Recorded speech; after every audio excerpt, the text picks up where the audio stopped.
Dull चेहरा आणि एकदम काळपट पडलेला चेहरा आणि उन्हाळ्यामुळे एकदम निस्तेज झालेला चेहरा, असे सगळे प्रॉब्लेम आणि त्याच्यावरती उपाय म्हणजे महागड्या क्रीम न लावता किंवा कमी खर्चामध्ये घरच्या घरी आयुर्वेदिक कुठलाही साईड इफेक्ट न होता, तर आज जो व्हिडिओ आहे तर तो भरपूर लोकांसाठी उपयोगी पडणार आहे. ज्यांना असे काळे डाग आहेत किंवा बरेच वेळा प्रयत्न करूनही जात नसतील, तर त्यांच्यासाठी ही खास रेमेडी आहे. तुम्ही नक्की ट्राय करून बघा.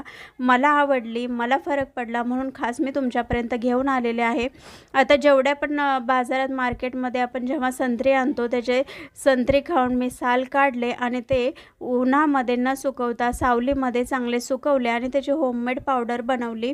त्यानंतर तेच एक चमचा पावडर होममेड संत्र्याची पावडर घेतली. त्याचबरोबर एक मुलतानी मिट्टी आहे तर त्याचं 1 चमचा घेतला. त्यानंतर खायचा सोडा असतो तर तो अर्धा चमचा घ्यायचा आणि लिंबूचा रस हा कुठलाही यूज करू शकता तर तो अर्धा चमचा घ्यायचा आणि हनीही अर्धा चमचा घ्यायचं. व्यवस्थित छान असं पाणी घालून मिक्स करायचं. पाणी घालून मिक्स करायचं जोपर्यंत त्याची ती पेस्ट चांगली होत नाही तोपर्यंत पेस्ट करायची. आणि ही जी पेस्ट आहे तर ती तुम्ही चेहरा, मान, जिकडे जिकडे पूर्ण काळपट पडलेला चेहरा आहे तर तिकडे डल स्किन झालेली असेल तर तुम्ही लावू शकता.